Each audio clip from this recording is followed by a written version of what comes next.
বলছিলাম মুসলমান, আপনি আপনার সন্তানকে কোরআনের সাথে সম্পৃক্ত করে দিবেন।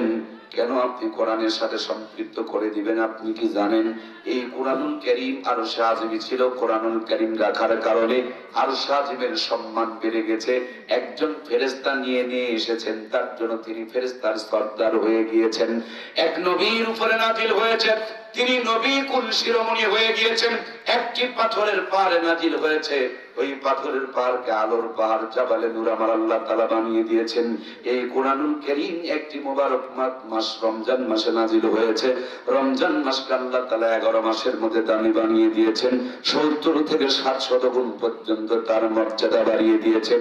এই কোরআনুল কারীম একটি মোবারক রাতে নাজিল হয়েছে, লাইলাতুল কদরি খায়রুম মিন আলফি শাহর। 1000 মাসের চাইতে এক রাতের মর্যাদাকে আল্লাহ তাআলা বাড়িয়ে দিয়েছেন। আজকেও পৃথিবীর জমিনে যেই কাগজে কোরআনুল কারীম লেখা হয়েছে, এর চাইতে দামি কাগজ কি আর দুনিয়াতে একটাও আছে? এই কোরআনুল কারীম যেই কাপড়ে জড়ানো হয়েছে, এর চাইতে দামি কাপড় কি দুনিয়াতে আর কোথাও আছে? এই কোরআনুল কারীম যেই রেহেল কাঠের উপরে রেখে পড়া হয়, বলুন তো দেখি ওই শিমলের কাঠ রেহেল কাঠের চাইতে দামি কাঠ আর দুনিয়াতে কিছুই। এজন্য প্রিয় ভাইয়েরা, এটা ম্যাগনেট, এটি চুম্বক, এটি পরশ পাথর। যেখানে যেমনি যার সাথে যতটুকু লেগেছে, প্রত্যেকটা জিনিসের দাম বেড়েছে, শান বেড়েছে, মান বেড়েছে, মর্যাদা বেড়েছে, সম্মান বেড়েছে। জোরে বলুন না সুবহানাল্লাহ। আলেমদের সাথে কোরআনের সম্পর্ক, এই জন্য আলেমদের মান মর্যাদা দাম কম না বেশি? আপনি আপনার সন্তানকে কোরআন পড়ায় দেন, সন্তানের জীবনে কোরআনুল কারীমকে ঢুকায় দেন। আপনার সন্তান ভাঙা ঘরে থাক, মোড়া ঘরে থাক, বেড়া ঘরে থাক, 5000 টাকার বেতনে চাকরি করুক আর 50,000 টাকার বেতনে চাকরি করুক, সিনায় যদি কোরআন থাকে, যেখানেই থাকুক শান্তিতে রেখে দিবেন কে? তারপর আপনি আপনার সন্তানকে মাদ্রাসায় পড়াচ্ছেন না। আমি জানি কেন আপনি মাদ্রাসায় পড়াচ্ছেন না। আপনি মনে মনে ভেবেছেন মাদ্রাসায় পড়লে মনে হয় ভাত পাবে না। আমি চ্যালেঞ্জ করে বলতে পারি, কোরআন যারা পড়ে এদের ভাতের অপেক্ষা করা লাগে না, এদের জন্য প্রত্যেক দিন বিরিয়ানির দাওয়াত আসে। কথা বলুন ঠিক কিনা? খেয়াল আমার ভাইয়েরা, কোরআনের সাথে যারা আছে ভালো করে খবর নিয়ে দেখেন, আল্লাহ এদেরকে আজও পর্যন্ত দুনিয়াতে রাজকীয় মর্যাদা দিয়েছে। কথা বলুন ঠিক কিনা? আমার মোহতারাম আজমল ভাই বাড়ি থেকে বের হয়ে রিকশায় চলছে, বাজারে যাওয়ার পর পকেটে হাত ভরছে। রিকশাওয়ালা হাতটা চিপে ধরে বলে, হুজুর আমি বড় মহব্বত করি আপনারে, আমার সন্তান আপনার মাদ্রাসায় পড়েছে, আপনি করেনটা কি? আপনি আমার রিকশার ভাড়া দিতে চান? দেখবেন রিকশাওয়ালা ভাড়া নেয় না। চিন্তা করে একটু গলাটা শুমশুম করতেছে, একটু চা খাইতে যায়। উনি চেয়ারে বসতেই দোকানদার চার আগেই মিষ্টি সামনে পাঠায় দিছে, বলে বড় হুজুর আসছে। মিষ্টি খাওয়া শেষ হতে না হতে চা খাওয়ার পর পকেটের সামনে গিয়া হাত ঢুকাই। দোকানদার হাতটা ফিরা দিয়া হাতের মধ্যে 500 টাকা বড় করা একটা নোট ঢুকাইয়া দিয়া বলে, হুজুর এখানে তো বিল লাগবে না, লাগবে না, যতদিন বেঁচে আছেন ততদিন চা খাবেন। আর এই যে হাতে ঢুকাইয়া দিলাম, বাজারে গিয়া বাইরে গিয়া একটা পান খেয়ে নিবেন, পান খাইতে নাকি 500 টাকা লাগে। আল্লাহর বান্দা দোকানে গিয়া 500 টাকা নিয়া পানের জন্য অর্ডার করেছে। দোকানদার তো একটা ফ্রি দিছে, বাড়িয়ালির জন্য আর একটা সুন্দর করে বেঁধে দিয়েছে, বলে এটা ভাবির জন্য দিয়ে দিবেন।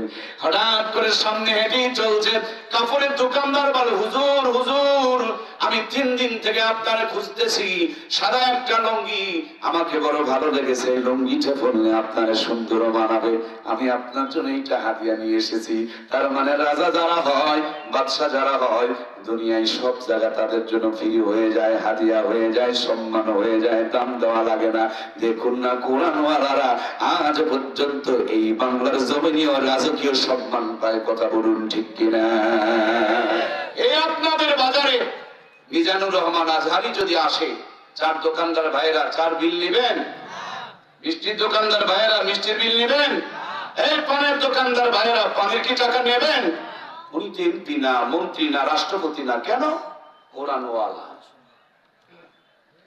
আমি দেখেছি আমার মহতারাম ওস্তাদ আহমদ শফি সাহেবকে জুতাগুলো বহন করার জন্য কতদিন যে চেষ্টা করছি, কিন্তু আমি যাওয়ার আগে দেখি কেউ বগলে নিয়ে আছে।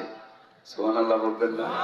আরে কোরআন যারা পড়ে শুধু ওদের দাম বাড়ে না, কোরআনওয়ালার পায়ের নিচের জুতারও দাম বেড়ে যায়। কথা বলুন ঠিক কিনা? চলেন আমার সাথে, দেখবেন জুতা পায়ে থেকে খোলা লাগে না, জুতা সোজা করে পায়ে দেওয়া লাগে না, জুতা সোজা করে দেওয়ার জন্য লোকজন দাঁড়িয়ে থাকে। সম্মানিত প্রাণে ভাইয়েরা আমার, আমি আমার কথাই বলি, বারবার বলি, কারণ আমি একজন রাজমিস্ত্রির সন্তান, একেবারে গরিবের ঘরে জন্ম। যে ঘরে জন্ম জীবনে হজ স্বপ্ন দেখা বড় মুশকিল। আল্লাহ তাআলা আমাকে 13 বার বড় হজে নিয়েছেন, এবার 14তম বারের প্রস্তুতি চলছে। শতাধিকবার উমরা করিয়েছেন, কম করে হলো 1000 বার বিমানে চড়েছি। যেখানে বিমান আমার গ্রামের অনেকেই চোখ দিয়ে দেখে নাই, কিন্তু কম করে হলো 1000 বার চড়েছি। আপনি 1000 বিমান কিনতে পারেন, নিজের টাকা দিয়ে আপনারে কিনতে হবে। আর আমি কোরআনের সাথে থাকার কারণে এই 1000 বারের ভিতরে জীবনে একটা বারও নিজের টাকায় কোনোদিন টিকিট কাটি নাই। এটাই কোরআনের ইজ্জত আর সম্মান। সম্মানিত প্রাণপ্রিয় ভাইয়েরা আমার, পক্ষান্তরে মোচারু তাসারু আর মাদারু গাদারু সুদারু ঘুষারুর দিকে তাকায় দেখেন, টাকা পয়সার কোনো অভাব নাই, কিন্তু জিন্দগিতে শান্তি। রাতের 9টায় 6 লাখ টাকা নিয়া লম্বা একটা আগরবাতি ধরায়া, চিনেন না আগরবাতি? চিনেন না ভাই? আপনাদের এলাকায় তো আবাদও হয়, আগরবাতি চাষবাস হয়, আমি জানি। হাই রে হাই, গরু ছাগল পায়খানা করার সময় খায় না, আর আমার ভদ্রলোক ভাইদের না খাইলে পায়খানা বের হয়। পায়খানায় বসে কষে মারে টান, উপরে ছাড়ে ফু আর নিচে ভরে গু। আবার চার দোকানে গিয়া কয়, নামাজ না পড়লে কি হলো, ইমান ভালো আছে। কথা বলুন ঠিক কিনা? আমার মাঝে মাঝে চিন্তা হয়, আরে গরুটাও ভিটামিন বোঝে, সেই জন্য ঘাস খাই, ছাগলটাও ভিটামিন বোঝে, এই জন্য পাতা খাই, আর কুকুরটাও ভিটামিন বোঝে, এই জন্য পায়খানা খায়। কিন্তু আশরাফুল মাখলুকাত মানুষ এত বোকার বোকা, এটা যে বিড়ি খাই, এর মধ্যে কি আছে রে ভাই? কিছু আছে? এই যে আমার পাশে বসা বড় ভাই, ওনার বয়স আর আমার বয়স 20 বছর ডিস্টেন্স হবে মোটামুটি ধরেন। তো আমার যদি 35 হয়, ভাইয়ের ধরেন 50 বছর, 15 বছর কিংবা 20 বছরের পার্থক্য। একসাথে আমরা খাবার খেয়েছি, যে খাবারটা খেয়েছে আমার শরীর নিবে এটা 60%, ওনার শরীর নিবে 40%। উনি আর আমি একসাথে বসে পায়খানা করব, ওনার পায়খানার মধ্যে ভিটামিন চলে যাবে 60%, আমার পায়খানার সাথে ভিটামিন চলে যাবে 40%। এই জন্য একই পাতিলের ভাত দাদাও খায়, নাতিও খায়, দাদা বুড়া হয়, নাতি জোয়ান হয়। বুঝেন না? এজন্য খাবার একই খাবার, কিন্তু বয়স অনুযায়ী শরীর অ্যাবজর্ব করতে পারে, শরীর এটা নিতে পারে। আমার প্রিয় ভাইয়েরা, কুত্তায় চিন্তা করছে যে গরুর গোশতের দাম বেড়ে গেছে 700 টাকা কেজি। এরপরে পাবলিক যেই পরিমাণে হাড্ডি চাবায়, কিছু রাখে নাকি? কিচ্ছু রাখে না।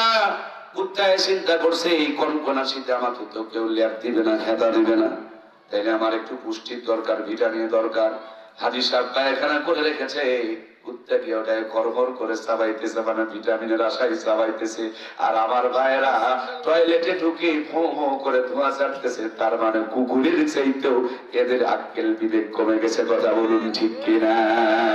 এটা আমার কথা না, কোরআনের আয়াত। ওয়ালা ক্বাদ যারা'না লিজাহান্নামা কাসীরাম মিনাল জিন্নি ওয়াল ইনস লাহুম কুলুবুন লা ইয়াফকাহুনা বিহা ওয়া লাহুম আ'য়ুনুন লা ইবসিরুনা বিহা ওয়া লাহুম আযানুন লা ইয়াসমাউনা বিহা উলাইকা কাল আনআম বাল হুম আদাল উলাইকা হুমুল গাফিলুন।